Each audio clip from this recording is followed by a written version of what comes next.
Hello, and welcome to my channel. My name is Jonathan Cohn, and today I have a fun video talking about recommending Star Wars books if you like certain Star Wars movies. I did this type of video for the Star Wars canon novels a few months ago. I talked about if you like this Star Wars movie, read this canon novel that I think gets the vibes, gets the feel of the movie, not necessarily the story in a specific way, but like is the quintessential move or book for that movie. And I did it for most of the movies and for the canon novels. I'm doing the same thing in this video, but for the expanded universe and legends novels. So no canon books in this one, just expanded universe legends. As such, I left off the sequel trilogy in this because I didn't have the right fit, and I just didn't want to just shoehorn something in necessarily. But I did have picked something for all the others, including like the spin-offs Rogue One and Solo and the Clone Wars movie. So with that, I'm going to go through in the chronological order of the movies and talk about my recommendations. And of course, if you have recommendations for this, let me know your recommendations in the comments section down below. But let's get started with The Phantom Menace, the 1999 movie. Very complex emotions from a lot of people. I love the movie. But what's the recommendation for that? It was easy. This was the easiest decision I've made in recommending anything, and that was Cloak of Deception by James Luceno.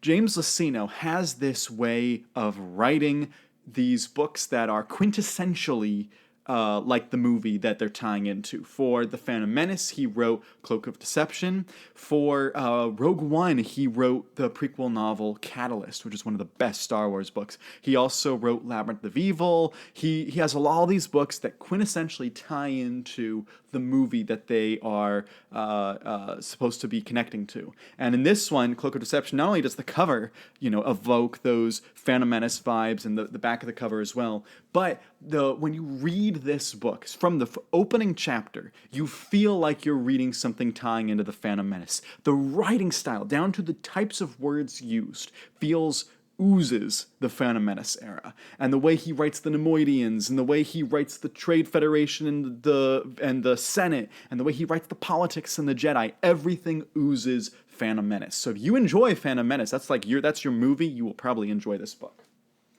I also have a recommendation for Attack of the Clones. And I will admit this is not the strongest recommendation, but I think it would work if you're a big Attack of the Clones fan. And of course, if you have another suggestion, let me know in the comments. If you like Attack of the Clones, I'm going to recommend to you Yoda Dark Rendezvous. This is not necessarily my favorite book, but here's why I think it connects well with Attack of the Clones. First of all, the ending sequence of this book is basically the ending sequence of Attack of the Clones.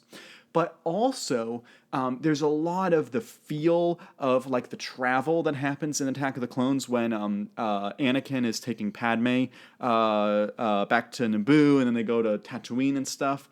A lot of the travel from that, there's travel like that in this book where Yoda and some other Jedi are going on their own adventure. But the way that they travel publicly and stuff, and that there's an attempt to kill some Jedi in this book, and there's a big epic battle, kind of. Like, there's a lot of things that make it very much like Attack of the Clones. So if you like Attack of the Clones, Yoda Dark Rendezvous might be the book for you. My next recommendation is for the Clone Wars movie. The Clone Wars movie, which was not well loved at the time of its release, but since then, I think it's looked a little bit more favorably now because people enjoy the Clone Wars story because of what they've done with Ahsoka and what they did with Anakin and Obi-Wan in the series and what they did for the prequel era. But if you're a fan of that, my recommendation is going to be Hard Contact, for the First Republic Commando book, for a couple of reasons. One, this deals with the themes of clones very well, although the way that this book series, the way that Karen Traviss writes clones is very different than the way they are in the Clone Wars movie and TV show, but I think that they are good complements of each other. They tell it in different ways that are fun. I also think that this book has a lot of thematic similarities to some of the Clone Wars TV episodes. So this is more a recommendation of tying into the Clone Wars TV show than I would say the movie. But still, I think it also works if you enjoyed the movie. And the way that this deals with young Jedi as well, the way the movie also dealt with Ahsoka. So that's my recommendation for the Clone Wars movie. This next recommendation is two books that I'm going to put together. Two books that, on their own, they're strong, but together it's super strong. And that's going to be Labyrinth of Evil by James Luceno and Dark Lord, Rise of Dark Vader, also by James Luceno. So remember how I said that James Luceno writes quintessentially Star Wars books based off of like certain movies? These two books are like bookends. This book quintessentially is like the first portion of Revenge of the Sith, getting what the Clone Wars is like, getting what the politics are like, things like that. Dark Lord absolutely gets the Jedi Purge and the Order 66 and gets the vibes of the clones turning on the Jedi and how that works, and gets what Darth Vader is like. Because like the title is Dark Lord, Rise of Darth Vader, but there's also a ton of the book that is focused on the Jedi that are being hunted down. And so these are complements of each other. One deals with the the movie storyline and one deals with post the movie storyline, and together it's almost, I heard someone say that if you put Matthew Stover's novelization in the middle, it makes kind of like a trilogy, which is really fascinating to me. But I say that if you're a big fan of Revenge of the Sith, I think these two together will work really well for you.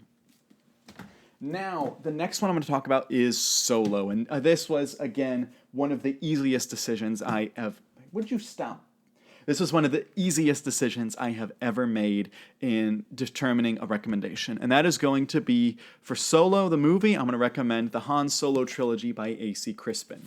You have the first book, The Paradise Snare, the second book, the Hut Gambit, and the third book, Rebel Dawn. I think that this whole trilogy, particularly books 1 and 3, but the whole trilogy as well, complements Solo really well. If you enjoyed kind of like the swashbuckling nature of Solo, if you enjoyed seeing how Han got a ship, this is a different story. This is like the EU version, whereas the Solo movie is the canon version, but I think they're both excellent, and they're both fun, and this kind of does the same thing. How did he get the Falcon? You see that in the movie. This is another version in the books. How did Han meet Chewbacca? You see that a little bit in the books. You see that in the movie. How did, different things happen in Han's life? You see them. How did Han become so jaded? And things like that. And also at the same time still have the heart of gold. So there is so much that is quintessentially Han Solo in this trilogy, not because he's the character, but which A.C. Crispin gets the character, but also that it feels like the people that made the movie were thinking about the books when they made it. So that's why I recommend this if you enjoyed that Solo movie. Now, what if you're a fan of Rogue One? I had a book that I had for both Empire Strikes Back and Rogue One, and I ended up choosing it for Empire Strikes Back instead. So for Rogue One, I was thinking of something else, and I thought, what actually would work really well for Rogue One, I would say, is Michael Stackpole's X-Wing, the Rogue Squadron series. I'm going to specifically talk about the first 4. I think all the Rogue Squadron books are entertaining and great, but I think the first 4 are on another level. And so you have Rogue Squadron, the first book. You have Wedge's Gamble. You have The Krytos Trap, such a good book. And then you have The Back to War. And this series is focusing on rebels, not necessarily the A-Team, the big names, Han, Luke, and Leia, not focusing on them, instead focusing on the other parts of the rebel machine, specifically the fighters. And of course, in Rogue One, you only get like a few short sequences of the space battle stuff, but I'm more focusing on seeing what it's like, the rebellion, from a different perspective, which I think Rogue One did excellently. And I think that this series, the X-Wing books, also does that excellently. Now, for A New Hope, people are going to say this is a cop-out. But, to me, A New Hope is classic Star Wars. It is quintessential Star Wars to me. It's my favorite of the Star Wars movies. And so I thought, what are the books that feel classic Star Wars, that feel as close to the movies as you could get without actually being the movies? And so to me, that is Timothy Zahn's Heir to the Empire trilogy, with Heir to the Empire, Dark Force Rising, and The Last Command. I know that's kind of cheesy, it's kind of a cop-out move. There's not much in this trilogy like that plot-wise that matches A New Hope, but Timothy Zahn just was able to, lightning in a bottle, get the tone of Star Wars, of classic Star Wars, in a way that I don't think anyone else ever has. And so there's just something about this 90s trilogy that just really appeals to me. And I think that if you are a big fan of A New Hope, I think you'll probably enjoy this as well. Next, for the Empire Strikes Back, I actually decided on Shadows of the Empire for a couple of reasons. One, this is a great book that is set immediately after the events of Empire Strikes Back, so it's like an epilogue almost, and it kind of is set in between Empire and Jedi. But what this book also does is this book takes kind of a darker turn for the storyline. This deals with difficult themes regarding Leia's romance with Han.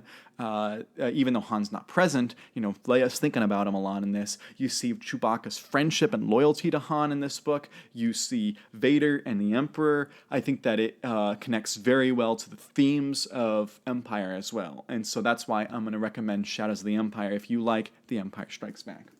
Finally, the last recommendation I'm going to make is for Return of the Jedi.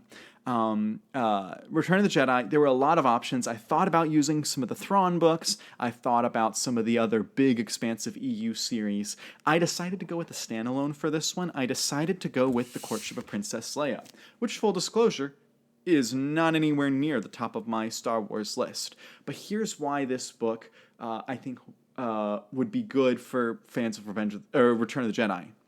In one way, this book deals with the love story between Han and Leia in an interesting dynamic. Also, Lando's dynamic with Han is interesting in this book. You also have the idea of building the New Republic, something that's hinted at the end of Return of the Jedi. You also have some pretty epic battles in this. You also have going to a planet where the natives are not what you'd expect the natives to be. That's also very Return of the Jedi. And you have some pretty epic battles like in Return of the Jedi in this. So you put all that together, I think that makes it my recommendation. I could have gone just for the whole original trilogy. I could have just made it the Thrawn trilogy, the Heir to the Empire trilogy, but I didn't want to just do that. I felt that would be too safe, too cop-out-y, so I only did that for one of them.